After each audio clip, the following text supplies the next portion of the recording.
우리 전우좌우에 계신 분들 한번 인사하시면 좋겠습니다. 반갑습니다. 한번 일어나셔서 한번 인사하시면 좋겠네요. 네. 곁에 계신 분들 또 처음 보시는 분들 계시면 이름도 한번 여쭤보시고 통성명하시고 같이 함께 예배의 자리로 나아갑니다. 반갑습니다. 우리 한번 주님 앞에 기도하고 말씀을 듣겠습니다. 하나님, 은혜를 감사합니다. 우리에게 주신 주님의 은혜가 너무나도 크고 귀해서 주님께서 불러주신 이 은혜의 자리에 기대하는 마음으로, 감사하는 마음으로 나왔습니다. 오늘도 우리의 마음을 열어주시고 하나님 우리에게 말씀하여 주실 때 들을 귀를 허락하여 주시며 또 허락하여 주신 그 말씀대로 살아갈 수 있도록 우리에게 결단케 해주시고 또 그렇게 살아갈 수 있는 능력을 성령님 주시옵소서. 감사드리며 예수님의 이름으로 기도합니다. 아멘. 1847년에 아일랜드 대기근이라는 엄청난 사건이 있었습니다. 당시 아일랜드 인구가 전체 한 800여만 명 정도 됐었는데 그 중에 이 아일랜드 대기근으로 인해서 200여만 명이 사망하고 한 200여만 명 정도는 먹을 것을 찾아서 해외로 이주를 할 수밖에 없었던 그런 일이 일어났습니다. 그러니까 한 국가의 전체 인구 중에 한 절반이 사라지게 되는 이 전무후무한 사건을 겪었던 것이죠. 이 사건은 사실 그 유전자의 다양성을 무시했기 때문에 발생한 인재라고 합니다. 당시 아일랜드인들은 이 감자가 주식이었기 때문에 지속적으로 이 감자를 개량을 해서 거의 동일한 유전자를 보유한 이 아주 낮은 수준의 유전자 변이만을 가지고 있는 감자만을 생산하고 있었다고 합니다. 그런데 갑자기 한 박테리아가 출현을 했는데 이게 감자 그 잎이 마르게 하는 감자 잎 마름 병이라는 그 병의 원인이 되는 박테리아가 생긴 겁니다. 이로 인해서 그 단일한 품종만 재배하던 이 아일랜드의 모든 감자가 한 번에 다 죽어버린 것입니다. 그러니까 좀 다양한 그 감자가 있었으면, 종류의 감자가 있었으면 한 감자가 이 박테리아의 피해를 입더라도 이 박테리아에 강한 다른 품종들이 살아남아서 그것을 이제 식량으로 먹었으면 큰 문제가 없었을 것인데 모두 단일한 품종으로 이 감자를 획일화하고 또 기르다 보니까 이런 참사가 발생한 것입니다. 이로 인해서 감자가 주식이던 아일랜드인들의 4분의 1이 굶어 죽는 참변이 발생한 것입니다. 그리고 또 많은 숫자가 이 나라를 떠나야 되는 그런 일들이 일어났고 아일랜드는 이 일 이후에 그것을 극복하는 데 굉장히 많은 시간이 당연히 걸렸겠죠. 그런데 이 이후로도 인간은 이런 작물들의 재배의 편의성과 그리고 또 수익의 극대화를 위해서 점점 더 유전자의 다양성을 축소시켰습니다. 그리고 지금은 감자, 바나나 같은 이 식물은 물론이고 가축들의 유전자에도 변형을 가해서 이제 그 구성이 극히 이제 단순해져 버렸다는 거죠. 그래서 여러분, 우리가 먹고 있는 바나나, 그 바나나가 이제 곧 멸종될 거다, 이런 얘기를 듣는 이유도 이제 바로 그런 것 때문입니다. 신파나마병이라는 것이 이제 돌고 있는데 그게 아시아에서 그리고 이제 호주까지 미쳤고 그것이 이제 이 남아메리카까지 이제 오게 되면 지금 현재 우리가 먹고 있는 바나나도 멸종될 가능성이 많다는 거죠. 대체할 수 있는 이 품종이 없기 때문에 그렇습니다. 이처럼 그 외부의 환경 변화에 저항할 능력이 급속히 떨어지게 되는 이유는 이런 획일화가 가장 핵심적인 이유인 것이죠. 자연적인 상태에서의 생명체들은 개체의 다양성들을 보유하고 있기 때문에 질서와 균형을 이루면서 조화롭게 생태계를 구성하는 것입니다. 이것이 하나님이 창조하신 그 창조의 질서입니다. 교회도 마찬가지입니다. 우리가 서로 다른 사람들을 한 공동체로 모이게 하신 그 하나님의 뜻을 무시하고 우리가 다 같은 모습, 다 같은 생각을 강요하게 되면 교회는 위기를 자초하고 성장을 멈추게 되는 것입니다. 이렇게 되면 교회가 어떤 작은 시련이나 시험을 만날 때에도 그것이 치명적인 역할을 해서 온 교회가 함께 무너지는 그런 일들이 일어날 수 있게 되는 것입니다. 교회 안에 하나됨을 유지하면서도 또한 동시에 다양성을 유지해야 되는 것, 그것이 오늘 우리가 읽게 되는 본문 속에 연결되어진 핵심입니다. 지난주에 우리가 성령의 하나 되게 하신 것을 힘써 지키라 라는 말씀을 묵상했습니다. 그리스도가 머리 되신 공동체인 교회는 성령 안에서 하나가 되어야 된다. 그리고 그 하나됨을 이루고 계속해서 유지하기 위해서 온 성도들이 온 힘을 다해서 그 일에 힘써야 된다라는 메시지를 지난주에 우리가 들었죠. 그러나 이 하나가 된다는 것이 무엇인가? 그것이 서로의 다름을 다 무시하고 모두 다 똑같은 모습, 똑같은 성격, 똑같은 생각을 하는 한 모습을 가진 사람들, 획일화된 모습을 가지는 것이라고 생각하면 그것은 오해입니다. 사도 바울은 이 하나 된다라는 개념을 바르게 설명하기 위해서 우리가 지난주에 보았던 것처럼 성삼위 하나님의 모델을 그의 성도들에게 제시합니다. 우리가 잘 아는 것처럼 이 성삼위 하나님은 세 위격이 존재하십니다. 성부 하나님이 계시고 성자 하나님이 계시고 성령 하나님이 계시죠. 그런데 이 세 위격은 서로 다 다르십니다. 성부 하나님은 성자 하나님이 아니시죠. 성부 하나님과 성자 하나님이 분명히 구별되십니다. 그리고 또 성자 하나님과 성령 하나님도 또 구별되십니다. 그리고 너무나 당연하게도 성령 하나님과 성부 하나님은 또한 그 안에서 서로 구별되어지시는 것이죠. 그러니까 이 세 위격은 서로 다르지만, 서로 동일하지 않지만, 서로 다른 특징을 가지시지만 그러나 한 하나님으로 동일하신 하나님이 되시는 것이죠. 이처럼 교회를 구성하는 모든 성도들이 보아야 될 모델이 바로 이와 같은 성삼위일체 하나님의 모델이라는 것입니다. 서로 다르시지만 그러나 한 하나님이 되시는 것. 서로가 성격과 생각과 행동하는 방식, 모든 것이 분명히 다른, 서로 다른 존재들을 한 교회로 불러 모으셨지만 그럼에도 불구하고 우리가 한 지체가 되어서 교회라는 한 몸, 교회라는 한 공동체를 이루어야 된다는 것이죠. 이것이 바울이 앞에서 말한 이 본문의 핵심입니다. 그런데 오늘 우리가 읽은 이 본문을 보면 이제 이렇게 한 몸을 이루는 성도들이 되어야 된다라고 말했던 바울이 이제는 또 서로 다른 것의 귀중함을 이야기를 합니다. 한 몸을 이루는 성도는 서로 다르지만 하나가 되는 것입니다. 한 몸을 이루는 성도는 하나가 되었지만 또한 서로 다른 모습을 또 지켜나가야 된다는 것이죠. 성도들의 이 서로 다름에 대해서 바로 바울이 말하고 있는 것은 우리의 서로 다른 성격, 서로 다른 개성, 서로 다른 생각, 서로 다른 행동, 그것만을 말하려고 하는 것이 아닙니다. 이런 것은 다 사실은 외적인 것입니다. 여러분 주위를 돌아보시면 똑같이 생긴 사람이 하나도 없잖아요. 가끔 비슷하게 생기신 분들이 있기는 합니다. 제가 인사하고 나가는데 자매님은 잘 지내시죠? 그랬더니 저 아직 결혼 안 했는데요. 이런 분들이 가끔 있기도 합니다. 비슷한 거죠. 똑같진 않습니다. 우리 모두는 다 서로 다르게 창조되었습니다. 다른 성격을 가지고 있고 똑같은 자극을 받더라도 거기에 대해서 반응을 보이는 것이 다 다를 수밖에 없습니다. 그것을 개성이라고 얘기를 하죠. 이것은 이제 외적인 것입니다. 성도들이 서로 독특하게 구분되는 것은 이런 그 외적으로 드러나는 것뿐만이 아닙니다. 성도들이 분명하게 구별되는 이유가 있습니다. 함께 한 몸을 이루는 공동체이지만 함께 한 몸을 이루고 있는 성도들이지만 그러나 각각 한 사람 한 사람, 성도 한 명 한 명이 다 독특한 이유가 있는데 그것을 오늘 본문은 무엇 때문이라고 그러는가 하면 하나님이 우리에게 주신 선물이 다 다르기 때문이다 라고 말씀하십니다. 우리 한 사람 한 사람은 하나님이 주신 선물을 다 받았습니다. 하나님으로부터 받은 선물, 8절 말씀을 보면 이렇게 얘기하죠. 그리스도께서 위로 올라가실 때 사로잡혔던 자들을 사로잡으시고 사람들에게 무엇을 주셨다고요? 선물을 주셨다 하셨습니다. 선물을 주셨어요. 이 선물이 무엇일까요?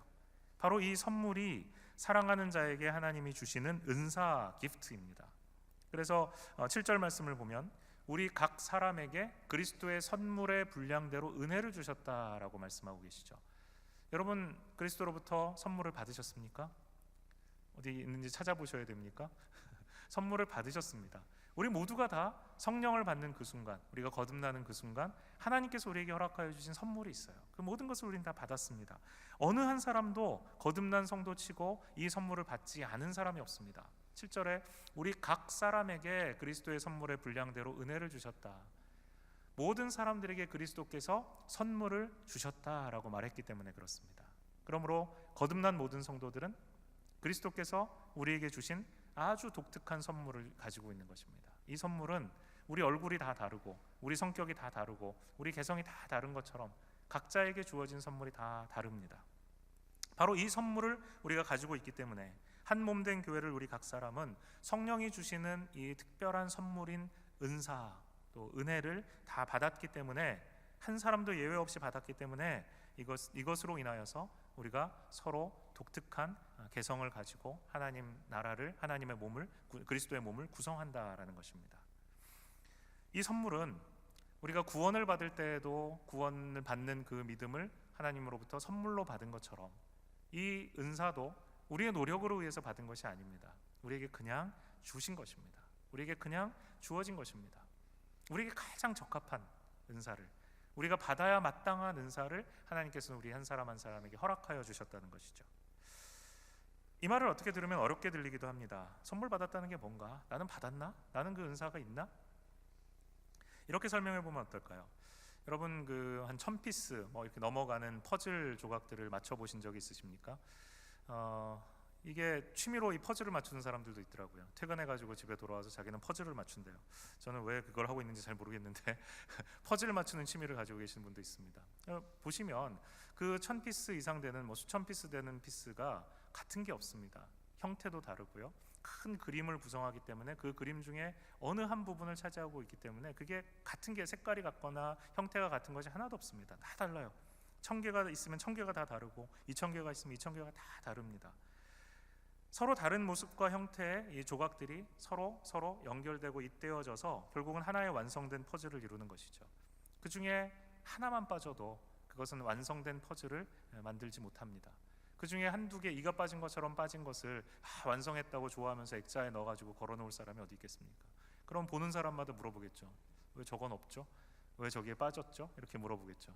잃어버렸는데요. 그 완성된 것이 아닌 것입니다. 서로 다르지만 그 서로 다른 조각들이 다 모여서 하나의 그리스도의 몸이라는 하나의 퍼즐을 맞추는 것, 그것이 바로 우리에게 허락하여 주신 하나님의 각자에게 허락하여 주신 은사의 다양성이라는 것이죠. 여러분이 받은 은사는 무엇입니까? 여러분은 어떤 선물, 어떤 은사를 받으셨습니까? 목사님, 저는 아무리 생각해도 받은 은사가 없는 것 같은데요. 이런 분들이 있을지도 모르겠습니다. 여러분, 그 은사 검사 테스트라는 것이 있습니다. 혹시 내가 어떤 은사를 받았나 이걸 테스트해 보는 거예요. 혹시 이런 은사 테스트를 받아보신 적이 있으십니까? 받아보신 분? 별로 없으시군요. 이 은사 검사 테스트라는 게 있어요. 성격 검사할 때 뭐 우리 MBTI 검사 뭐 이런 거 있죠. 여러 이제 이 설문들의 질문들에 대답을 하고 나서 나중에 이걸 모아놓고 이렇게 종합해가지고 보면 당신의 성격은 뭐 내성적이고 혹은 분석적이고 뭐 이런 쭉 이런 분석을 해주는 것이 있습니다. 이것처럼 우리의 이 은사도 이렇게 몇 가지 질문들을 쭉 우리가 하면서 테스트를 해보고 나면 당신에게 가장 두드러진 은사는 이런 것들이 있습니다라는 것을 이렇게 찾아볼 수 있도록 해주는 테스트가 있어요. 이 테스트를 하면 이제 한 3가지 정도 이 테스트 은사를 이렇게 넘버 1, 넘버 2, 넘버 3 이렇게 가장 좀 많이 받은 은사를 두드러지는 은사를 볼 수 있게 합니다. 나중에 이제 제자 훈련 마치고 사역 훈련에 들어가게 되면 여러분 이 진단 테스트를 이제 저와 함께 해보시게 됩니다. 근데 이 은사 테스트를 한 사람들 중에 제 친구 중에 은사 테스트를 하고 심각한 고민에 빠졌던 친구가 하나 있었습니다. 이 친구가 공동체에서 함께 은사 진단 테스트를 받는다고 했는데, 그래서 그렇구나, 그 은사 한번 테스트 해보면 좋지 그랬는데 며칠 후에 좀 표정이 좀 이상해서 돌아왔어요. 그래서 왜 그러냐고 물어봤더니 자기가 은사 검사를 했는데 좀 이상하다는 겁니다. 은사 진단 테스트를 하면 아까 말씀드린 것처럼 3가지 두드러진 은사를 찾는다고 했죠. 이 친구의 첫 번째 은사가 뭐냐 하면 믿음의 은사였습니다. 믿음의 은사. 믿음의 은사 좋잖아요. 어떤 상황 속에서도 믿음으로 살아갈 수 있는 이 은사를 하나님께서 주신 귀한 선물이지 않습니까? 그래서 그게 어떠냐고 그랬더니 두 번째 은사도 있대요. 은사는 뭐냐 그랬더니 두 번째는 전도의 은사였습니다. 그러니까 믿음의 은사를 받았으니까 그 믿음을 가지고 다른 이들에게 그 믿음을 나누는 전도의 은사가 함께 따라가면 좋잖아요. 그래서 뭐가 문제냐 그랬더니 3번째 은사가 문제래요. 그래서 3번째 은사가 뭔데 그랬더니 순교의 은사였습니다. 순교의 은사. 그러니까 이 친구의 이 두드러진 3가지 은사를 종합하면 이런 거예요. 믿음으로 전도하다가 순교하는 거예요. 그러면 고민에 빠졌어요. 나 이거 어떻게 해야 되냐고. 어쨌든 우리가 각자 받은 은사가 있습니다. 우리 은사를 조합하면 좀 이상해졌긴 했지만 이 친구 같은 경우는 하나님께서 우리에게 주신 독특한 은사들이 있다는 것입니다. 은사라고 생각하면 우리는 보통 예수님 믿고 나서 받는 거, 그래서 어떤 성령 체험을 하고 나면 받게 된 어떤 신비로운 은혜 이런 걸로 이해하는 경우가 많습니다. 방언을 하거나 예언을 하거나 병을 고치거나 전도를 아주 특별하게 하는 이런 어떤 영적인 은혜로 은사를 생각하는 경우도 많습니다. 물론 이런 것도 은사입니다. 그러나 이런 영적인 은사 외에도 또 다른 은사들이 있습니다. 이것은 어떤 건가 하면 우리가 일반적으로 가지고 있는 자기의 어떤 기프트가 있잖아요. 예수 믿기 전에도 잘하는 것들이, 가지고 있는 재능들이 있습니다. 그런 것들이 예수님을 믿고 나서 성령의 손에 붙들림 바 되면서 하나님이 사용하시는 은사로 변할 수가 있게 되는 것이죠. 개발될 수가 있게 됩니다. 예수 믿기 전에 예를 들어 음악의 은사가 있었던 사람들이 예수님을 믿고 나서 그 음악의 재능을 하나님을 위해 사용할 수 있도록 성령께서 도와주시는 경우도 있습니다. 제가 예전에 그 심수봉 씨가 그 간증하는 걸 들어본 적이 있어요. 그 집회에 이렇게 같이 참석을 하게 된, 초청을 해서 그 집회에 참석을 했는데, 심수봉 씨가 나중에 예수님 믿었잖아요. 근데 그 전에도 이제 가수로 많이 활동했었습니다. 근데 이제 그 가사를 이제 나중에 예수님 믿고 나서 이제 영적으로 해석을 하면서 이제 성도들에게 간증과 함께 이 노래를 불렀어요. 나중에 우리가 그 감사하면서 헌금을 했는데, 헌금송이 뭐였는지 아십니까? 사랑밖에 난 몰라. 사랑밖에 난 몰라, 이걸 부르면서 우리가 헌금을 했으니까 주님에 대한 내 사랑, 그 주님에 대한 사랑으로 이걸 바꿔가지고 노래를 부르면서 헌금송을 했습니다. 제 평생에 가장 이상한 헌금송이었어요. 어쨌든 우리가 받은 은사가 있죠. 그 받은 은사가 예수님 믿기 전에도 노래하는 은사, 또 노래를 만드는 은사 얼마든지 있었습니다. 그런데 그것이 예수님을 믿고 나니까 바뀌어서 하나님께 영광을 돌리는 일로 쓰임 받을 수 있게 되는 거죠. 이런 것도 있죠. 또 뭐 사업을 잘하시는 분, 리더십이 있는 분들, 또 언어에 대한 감각이 있는 분들, 운동을 잘하는 사람들, 글 쓰는 사람들, 이런 사람들이 이런 것처럼 우리가 좋아하고 잘하는 모든 일들이 예수님 믿고 또 성령님의 기름 부음을 받아서 성령님의 손에 붙들리게 되면 이런 재능들이 하나님을 위해서 은사로 사용되어지고 개발되어질 수 있다는 것입니다. 그렇기 때문에 여기에 있는 우리 모든 성도님들은 빠짐없이 여러 방면에서 하나님께 선물로 받은 은사를 가지고 있다라는 사실을 믿으셔야 합니다. 아직 자신의 은사가 무엇인지 잘 모르시는 분들이 계실 텐데, 그런 분들은 고민을 좀 하시면서 하나님 나에게 어떤 은사를 주셨을까? 나는 뭘 하나님의 교회를 위해서 이 은사를 사용할 수 있을까? 내가 받은 게 뭘까? 질문을 좀 하셔야 될 필요가 있고요. 그래도 잘 모르겠다 그러면 옆에 있는 배우자에게, 혹은 여러분 셀에 속해 있는 셀원들에게, 또 뭐 여러분 청년대학부 같은 경우는 동산원들한테 한번 물어보십시오. 내가 뭘 한번 같이 모였을 때 한번 나눠보세요. 은사가 뭘까요? 나는 어떤 은사가 있을까요? 자기는 잘 몰랐는데 주변에 있는 사람들이 얘기해 줄 때가 있습니다. 형제는 굉장히 그 섬김의 은사가 있는 것 같다고, 손님을 접대하는 은사가 있는 것 같다고, 이렇게 집을 오픈하고 이렇게 하는 것이 쉽지 않은데 얼마나 우리가 셀 모임할 때마다 형제 집에서 이렇게 잘 모이느냐고, 이건 아무나 할 수 있는 게 아니라고 이러면서 이제 얘기해 주죠. 근데 한 사람만 그렇게 얘기하는 것이 아니라 셀에 있는 사람들이, 또 동산에 있는 사람들이 같이 이구동성으로 그렇게 얘기를 한다. 그러면 그것은 이제 자기 안에 있는 은사일 경우가 가능성이 굉장히 많은 것이죠.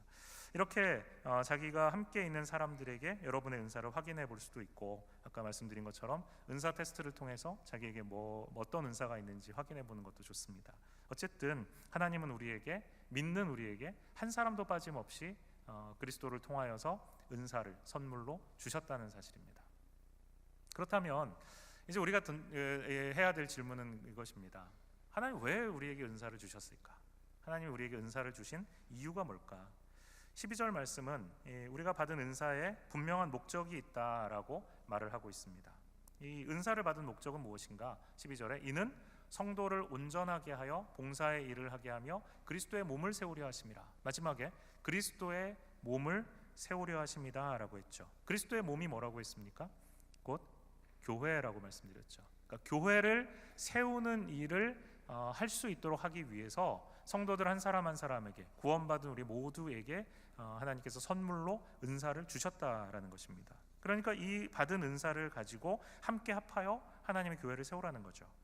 고린도전서에서 바울은 다시 같은 말씀을 하십니다. 고린도전서 12장 7절에 보면 각 사람에게 성령의 나타남을 주심은, 이 은사를 주신 것이죠. 이 성령의 나타내심을 주신 것은 유익하게 하려 함이라. 무엇을 유익하게 하려 하는 것인가? 바로 하나님의 몸된 교회를 유익하게 하고, 그 하나님의 몸을 구성하고 있는 바로 옆에 있는 우리의 성도들을 유익하게 하기 위해서라는 것입니다.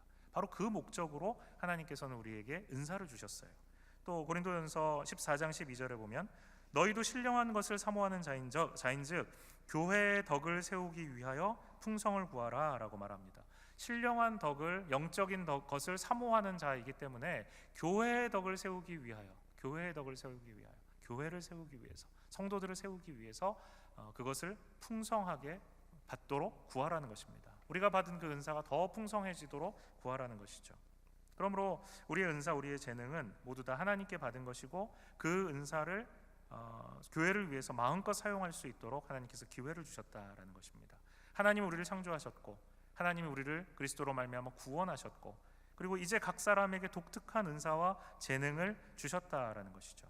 바로 여러분이 받은 그 은사, 여러분이 지금 가지고 있는 그 재능, 그리고 여러분의 지금 현재의 직업과 커리어를 통해서 가지고 있는 지식과 경험, 이 모든 것을 하나님께서 여러분에게 소유하게 하신 이유는 바로 그것을 통해서 교회를, 성도들을 유익하게 하기 위해서라는 것입니다.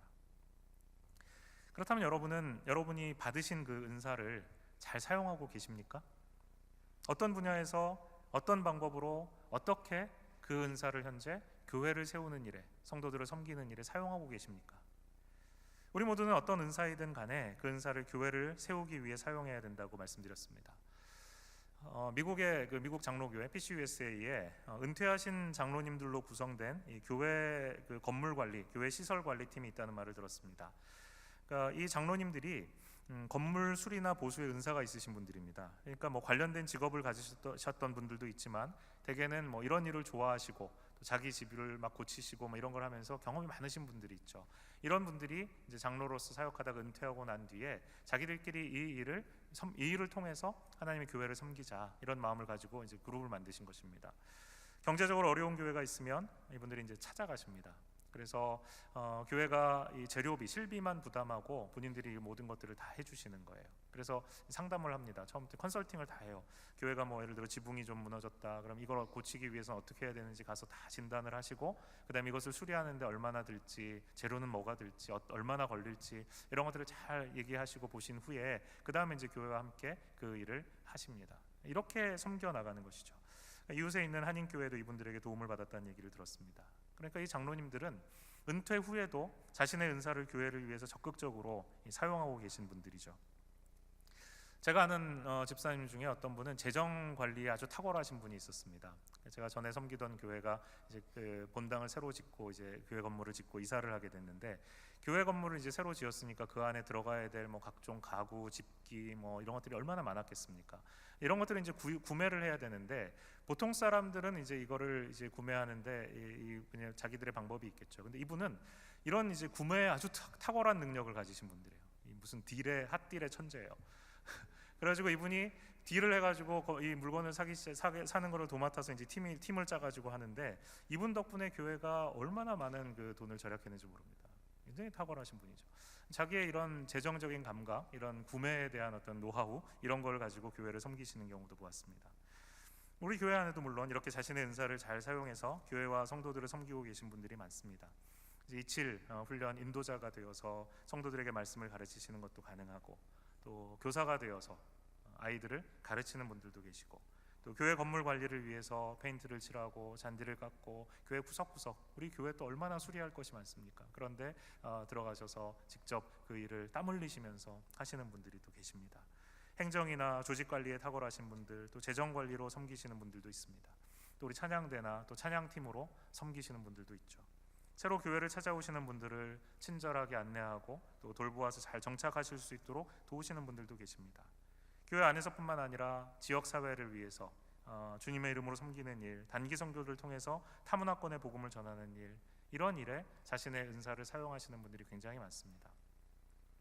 성령께서 우리에게 이와 같은 은사를 주신 이유와 목적은 제가 예를 든 것처럼 이와 같이 교회를 세우고 성도들을 섬기는 일에 사용하라고 주신 것입니다. 우리 모두가 단 한 사람도 빠짐없이 성령님으로 말미암아 이와 같은 성령님이 주시는 은사, 기프트를 받았다면, 그와 같은 은사를 받은 우리 모두는 역시 한 사람도 빠짐없이 교회를 섬기고 세우는 일에 그 힘을 모아야 한다는 것입니다. 여러분은 여러분이 받은 이 은사를 이 목적에 맞게 잘 사용하고 계십니까? 혹시 현재 자신이 받은 은사를 사용하지 못하고 있다면, 오늘 이 말씀을 들으시면서 여러분이 잘 하실 수 있고 또 해보고 싶은 사역이 있으시다면 함께 동참하기로 결단하시면 참 좋겠습니다. 교회의 소비자로 남지 말고 주신 은사를 통해서 교회를 섬기는 성도가 되시기를 바랍니다. 지금까지 우리는 하나님께서 이 교회에 허락하신 은사가 참 많고 또 그와 같이 성도들에게 허락하시는 그 은사를 통해서 주님이 원하시는 교회를 세워간다는 것을 보았습니다. 그런데 이런 은사 중에 11절에 언급되고 있는 직분들은 좀 독특한 면이 있습니다. 11절 말씀에 이렇게 돼 있죠. 우리가 한번 같이 읽어볼까요? 11절, 그가 어떤 사람은 사도로, 어떤 사람은 선지자로, 어떤 사람은 복음 전하는 자로, 어떤 사람은 목사와 교사로 삼으셨으니. 지금 여기 나오고 있는 사도의 직분, 선지자의 직분, 복음 전하는 자의 직분, 그 다음에 목사와 교사의 직분, 이 네 가지의 직분이 따로 특별히 언급이 되고 있습니다. 그러니까 하나님께서 많은 은사를 성도들에게 주셨지만 또 그 은사를 각각 성도들에게 다 나누어 주셨지만 이 은사 중에서 특별히 이와 같은 직분을 허락하기 위해서, 이 직분을 감당하기 위해서 주신 은사들이 있고 또 그 은사를 받은 사람들을 따로 세우셨다라는 이야기를 하고 있는 것이죠. 이런 직분들 중에 여기에 있는 사도의 직분 또 선지자의 직분은 신약교회 이후 이제 더 이상은 존재하지 않는, 현재는 존재하지 않는 직분입니다. 이 원래 사도라는 이 명칭의 헬라어 뜻은 보냄받은 자라는 뜻입니다. 예수님께서 직접 택하시고 부르셔서 가르치신 예수님의 직계 제자들을 의미합니다. 예수님의 12제자, 그리고 예수님이 직접 다메섹에서 불러주신, 그래서 만나주신 바울, 이렇게 해서 그렇게 예수님이 직접 불러주시고 훈련시키신 제자들만 우리는 사도라고 부르는 것이죠. 그래서 이제 이들 이후에는 이런 의미에서의 사도는 더 이상 존재하지 않습니다. 이제 그 사도성은 누가 계승하는가? 교회 전체가 함께 보냄받은 자로 이곳에서 감당하는 것입니다. 그래서 여러분 이제 주변에 혹시 저는 사도입니다 이런 사람 있다거나 제가 알고 있는 사도님이 계십니다 이런 분이 계시면 이제 안테나를 세우시고 비성경적인 이야기를 지금 하고 있는 것이니까 그런 분들을 분별해 내셔야 됩니다. 그런데 따라가시면 안 돼요. 선지자도 마찬가지입니다. 오늘날 심심치 않게 선지자, 예언자 이렇게 자신을 소개하는 사람들이 가끔 있습니다. 이런 선지자들, 예언자들이 무슨 대단한 권위나 가지고 있는 것처럼 성도들을 현혹합니다. 자기는 하나님께 직통 계시를 받는 사람이라는 거죠. 자기가 기도하면 하나님이 자기에게는 직통으로 말씀해 주신다는 거예요. 왜 그 사람에게는 직통으로 말씀하시는데 나한테는 간접적으로 말씀하실까? 그런 하나님이 아니시죠. 우리 모두에게 하나님께 직접 나아갈 수 있도록 예수 그리스도를 통하여서 문을 열어주셨습니다. 이제 그와 같은 선지자 혹은 예언자 이와 같은 직분은 없는 것입니다. 다 거짓말이에요. 속지 마시기 바랍니다. 이런 직분들은 신약 교회가 시작된 후에는 다 중단되었습니다. 더 이상 새로운 사도나 새로운 선지자나 새로운 예언자는 없습니다. 반면에 여기 나오는 이제 복음 전하는 자, 그 다음에 목사와 교사의 직분은 지금도 있습니다. 복음 전하는 자는 지금으로 말하면 이제 전도자나 또 선교사와 같은 은사를 받은 자들입니다. 이런 은사를 받은 사람들은 이런 직분을 받은 사람들은 지금도 있습니다. 우리 모두가 전도를 해야 되지만 또 특별히 이렇게 전도에 대한 열정을 주시는 분들이 있죠. 아침부터 밤까지 거리에서 전도지를 나눠주고 전도하는 분들, 또 마트에서 장을 보고 나오는 사람들이 있으면 인사하시고 차에까지 따라가서 막 짐도 실어주시고 그러면서 예수님 믿어야 된다고 이렇게 정말 간곡히 열정적으로 전도하시는 분들이 계십니다. 이런 전도자들, 또 그와 같은 열정을 가지고 선교 현장으로 달려나가는 선교사들, 이런 분들이 바로 복음 전하는 자의 은사를 받으신 분들이죠. 예수 그리스도를 소개하는 말씀과 연결된 것입니다. 목사와 교사의 직분은 저와 같은 교역자의 직분입니다. 오늘날 교회에 이와 같은 직분을 허락하신 이유는 이런 영적인 지도자들을 통해서 성도들이 온전하게 되어, 본문에 나온 것처럼 성도들을 온전하게 하고 그리고 봉사의 일을 하게 하기 위해서입니다. 성도를 온전하게 한다라는 이 말이 무엇인가? 신약 성경에 이제 이 복음서에 보면 예수님이 마지막으로 떠나시면서 제자들에게 말씀하실 때도 너희는 모든 민족에게 가서 그들을 제자로 삼으라 말씀하십니다. 그리고 예수님이 불러내신 사람들 한 사람 한 사람을 그리스도의 제자라고 불렀습니다. 그러니까 그들은 본인이 제자가 되고 처음 이제 제자들인 사도들이, 그리고 또 다른 이들을 제자로 삼으라는 부탁을 받으셨죠. 이제 서신서, 그러니까 신약 교회 시대로 넘어오면 이 제자라는 말이 그대로 온전한 자라는 말로 사용되어지고 있습니다. 제자는 누구냐? 온전한 자라는 것입니다. 그리스도 안에서 온전하게 되는 자, 완전하게 되는 자, 그가 바로 제자라는 것이죠. 그러므로 이 목사와 교사의, 교역자의 직분은 무엇인가 하면 성도를 예수 그리스도의 제자가 되게 하는 것입니다.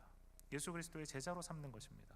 그리고 그렇게 제자 되어진, 그리스도 안에서 완전하게 되어지는 성도들이 복음의 말씀에 빚진 자 되어서 교회를 섬기는 봉사의 일을 자신의 은사를 따라서 할 수 있도록 해주는 것, 그것이 이 교역자의 역할인 것이죠. 그러므로 저와 같은 교역자는 성도들의 신앙 인격을 성장하게 하는 일에 힘써야 될 뿐만 아니라 그리스도를 위해서 헌신할 수 있는 사역의 동역자가 성도들이 될 수 있도록 이끌어야 되는 것입니다. 이런 일을 위해서 교역자에게 주어진 가장 큰 사명은 무엇인가 하면 하나님의 말씀을 가르치는 일입니다. 어떤 일도 이 중차대한 사명보다 우선할 수는 없습니다. 말씀을 가르치고 성도들을 말씀으로 훈련시키는 일이야말로, 그래서 성도들이 배운 말씀을 그냥 듣고 끝나는 것이 아니라 그들의 삶 가운데 구체적으로 적용해서 한 사람 한 사람이 예수 그리스도의 말씀대로 살아가는 온전한 제자가 될 수 있도록 만들어내는 일, 그 일이야말로 목사를 교회에 보내신 주님의 최우선적인 목적이기 때문에 그렇습니다. 목사가 다른 일을 아무리 잘해도 말씀 연구를 게을리하고 말씀을 가르쳐 성도를 제자 되도록 훈련시키는 일을 하지 않는다면, 하나님의 말씀이 가르쳐져서 성도 한 사람 한 사람이 그 말씀 가운데 정말 변화되어서 예수 그리스도를 닮은 제자가 될 수 있도록 이끌어주는 그 일을 게을리한다면 그 목사는 하나님의 진노를 면할 길이 없을 것입니다. 이렇게 말씀을 배워서 온전한 자, 그리스도의 제자가 된 자들이 교회 안에 하나 둘 세워지게 되면 교회 안에는 봉사자들이 자연스럽게 늘어나게 됩니다. 훈련을 통해서 제자를 만들지 않으면서 교회의 봉사만 강조하면 그 교회는 제 기능을 발휘하지 못합니다. 청년대학부 때는 열심히 신앙생활 하다가 이 장년이 되면서 이 교회 다니는 것을 어려워하고 봉사하는 것을 쉬는 사람들이 가끔 있습니다. 지난주에도 저희가 이치하면서 그런 얘기를 잠시 나눴는데, 이제 결혼하고 아기를 이제 하나 둘 이렇게 막 낳게 되면 엄마들이 정말 말씀 볼 시간이 없다는 거죠. 그래서 누구는 그러더라고요. 아기 하나 낳으면 엄마들에게는 10년 대환란이다. 10년 동안에 하나님의 말씀을 볼 기회도 없고 그런 에너지도 없다는 거죠. 그리고 직장 생활하면서 어떨 때는 16시간, 18시간씩 일하면서 그렇게 살다 보니까 하나님의 말씀, 또 하나님 대학부 때 훈련받았던 것처럼 그렇게 하나님께 대한 열정을 가지고 살아갈 짬이 없다는 것입니다. 너무 안타깝다 그러더라고요. 그래서 제가 그랬습니다. 그것을 위해서, 바로 지금 이때를 위해서 대학부 때 우리가 훈련받은 것이라고. 16시간, 18시간 너무나도 바쁘게 돌아가는 그 매일 속에 아이들 하나 둘 키우면서 돌보는 그 시간 속에 정말 하나님의 말씀을 향한 말씀을 읽을 시간도 없고 기도할 시간도 정말 짜내야만 하는 그런 상황 속에서도 하나님을 향한 열정을 그대로 가질 수 있고, 또 하나님을 향한 사랑을 그대로 가질 수 있고, 그런 모든 상황 속에서도 교회를 세우는 일에 함께 할 수 있도록 그럼에도 불구하고 헌신해서 나아갈 수 있는 힘이 어디에서 나오느냐? 바로 대학부 때 받은 훈련에서 나오는 것 아니냐? 그렇게 제가 말씀드렸습니다. 그와 같은 하나님의 말씀으로 우리가 훈련되어지고 변화되어지는 일이 제대로 되지 않기 때문에 결국은 봉사하다가 지치고 쓰러지고 넘어지고 포기해버리는 것이죠. 한국교회 청년 대학생들이 대부분 이제 그런 경우들이 많습니다. 청년부에 이제 청년이 나오면 청년이 하나 나왔다고 너무 반가워하면서 그다음에 뭐 하죠? 밥 사주고 막 그런 다음에 일 시킵니다. 일하라고 막. 그래서 주일학교 봉사시키고, 주일학교 끝나면 막 찬양대 시키고, 찬양대 끝나면 또 다른 교회 막 허드렛 일 시키고, 그래가지고 열심히 있는 형제들이 교회 다니면서 말씀으로 훈련받고 도전받는 일은 거의 못하고, 제자가 되어지는 일은, 말씀으로 세워지는 일은 거의 받지 못하고, 은혜는 공급받지 못하고 그냥 소모만 되는 거죠. 그러다 보니까 어떻게 돼요? 청년부 끝나고 이제 자기가 다른 곳으로 가거나 아니면 유학을 나오거나 그러면 모든 걸 다 중단합니다. 그리고는 혼자 자체 방학에 돌아가요. 자체 방학했다가 막 이렇게 휴학하고 자퇴하고 막 이러는 사람들이 막 신앙생활에 생기는 것입니다. 왜 그래요? 하나님의 말씀을 정말 배우고 그 안에 예수 그리스도의 제자가 되기 위해 힘쓰는 일, 그 일의 그 기초가 안 돼 있기 때문에 그렇습니다. 그러니까 봉사의 일을 하게 하는 것이 먼저가 아니라 온전한 자가 되게 하는 것이 먼저입니다. 온전한 자가 되어 그 다음에 봉사의 일을 하라고 되어 있는 것이죠. 바울이 이 일을 정말 잘했습니다. 그는 성도들을 온전하게 하고 그들을 말씀으로 변화시키고 그리고 나서 봉사의 일을 맡게 했습니다. 이건 자연스러운 이 프로세스가 되는 것이죠. 사도 바울이 쓴 이 서신들 말미에 보면 대개 여러 성도들의 이름을 언급하면서 그들에 대한 감사를 표현합니다. 예를 들어 로마서 16장에 보면 로마서 마치면서도 여러 성도들에 대한 이야기를 하는데 3절과 4절에 우리가 알고 있는 브리스가와 아굴라라는 이 부부에게 이 말씀을 이제 인사를 합니다. 감사의 표현을 합니다. 너희는 그리스도 예수 안에서 나의 동력자들인 브리스가와 아굴라에게 문안하라. 그들은 내 목숨을 위하여 자기들의 목까지도 내어놓았나니 나뿐 아니라 이방인의 모든 교회도 그들에게 감사하느니라 라고 이야기를 합니다. 이 브리스가와 아굴라라는 이 부부가 어떤 사람인가? 사도 바울이 고린도에 가서 처음 만난 사람들입니다. 그곳에서 복음을 전했고요, 그곳에서 예수 그리스도를 만나게 했습니다. 그리고 이들을 데리고 다니면서 예수 그리스도의 말씀을 가르쳐서 온전한 자, 그리스도의 제자가 되도록 섬기고 도왔습니다. 그래서 이들이 바울과 함께 여행을 하다가 에베소에 이르렀을 때 이제 그 에베소에 남아서 에베소 교회의 필요를 보고 그곳에 남아서 교회와 성도들을 섬기는 일, 돌보는 일을 힘쓰고 있었습니다. 그러니까 이들은 그들의 목회자인 바울이 사역 중에 목숨의 위협을 받을 때 기꺼이 자신들의 목숨까지도 내놓겠다고 이야기할 정도로 그렇게 충성된 자가 되어 있었습니다. 이들은 이방 여러 지역의 교회를 세우는 일에 또 섬기는 데 동역했던 사람입니다. 그렇기 때문에 이 브리스가와 아굴라에게 이방인의 모든 교회도 그들에게 감사한다라고 바울이 이야기할 정도였던 것이죠. 브리스가와 아굴라가 바로 이 모델입니다. 하나님의 말씀을 가르치고 그들이 온전한 자가 되고 제자가 되고 그리고 그러함으로 말미암아 교회를 세우는 일에 온전히 쓰임 받은 사람들. 저와 같은 하나님의 말씀을 가르치는 교역자의 가장 큰 보람이 무엇인지 여러분 아십니까? 바로 이 브리스가와 아굴라와 같이 하나님께 충성된 성도, 진심으로 교회와 성도들을 사랑으로 섬기고 성도들을 봉사할 수 있는 그런 사람들을 키우는 것입니다. 이들이 바로 목사와 교사의 직분을 받은 교역자가 하나님의 말씀을 올바로 가르침으로써 온전한 자, 곧 그리스도의 제자가 되게 된 사람입니다. 참된 그리스도의 제자, 참된 그리스도의 온전한 사람이 된 사람들은 반드시 그리스도를 위해 헌신한 사역자, 동역자로 성장하게 되는 것입니다. 이전 교회에서 저와 함께 동역했던 순장님 한 분이 계십니다. 소그룹을 맡아서 이제 맡겨진 순원들을 위해서 기도하며 정말 열정적으로 헌신하셨던 분입니다. 이분이 낮이고 밤이고 어려운 순원들이 있으면 달려가서 위로해주고 또 기도하셨습니다. 혼자 가실 때도 있었지만 주로 이제 목사였던 저에게 전화해서 함께 목사님 함께 가시죠 이러신 분이었습니다. 낮이고 밤이고 전화하셔서 목사님 가시죠 이러면은 네 집사님 같이 가시죠. 그리고 가서 기도해드리고 함께 또 격려해드리고 이런 일을 했습니다. 이 순장님 마음속에 자기 양떼들에 대한 사랑이 있었기 때문에 그렇습니다. 하나님께서 맡겨주신 그 순원들, 세런들 한 사람 한 사람 그 가정마다 이분의 기도를 먹고 살지 않은 가정이 없어요. 새벽마다 가정을 위해서 기도하고 생각날 때마다 그들을 위해 섬겼습니다. 저는 이분을 보면서 30대 젊은 목사였던 저도 이 목양이 이런 것이구나 라는 것을 그분을 통해서 참 많이 배웠습니다. 목사보다 나은 순장이다 이런 생각을 했었죠. 이 순장님과의 만남이 벌써 이제 7년이 넘어서 8년째에 접어들었습니다. 얼마 전에 이 순장님 만났는데 이분이 이런 고백을 합니다. 목사님, 제가 순장으로 성도들 섬기는 것이 예전 같지 않습니다. 예전에는 정말 기쁨으로 섬겼는데 이제는 좀 지치고 힘도 들어서 순장직도 내려놓고 쉬고 있습니다. 그러시더라고요. 그래서 제가 이 순장님께 그렇게 말씀드렸습니다. 순장님, 하나님이 순장님을 얼마나 사랑하시는지 아시죠? 순장님께 하나님이 너무나도 사랑하시는 양떼들을 맡기셨잖아요. 순장님이니까 맡기신 거예요. 하나님을 사랑하시고 하나님이 맡겨주신 양떼들을 사랑할 줄 아는 순장님이니까 하나님이 믿고 맡기신 거예요. 예수님 마음으로 사랑하고 섬길 수 있는 분이니까, 그런 예수님의 마음 가지신 분이니까 하나님께 맡겨주신 거잖아요.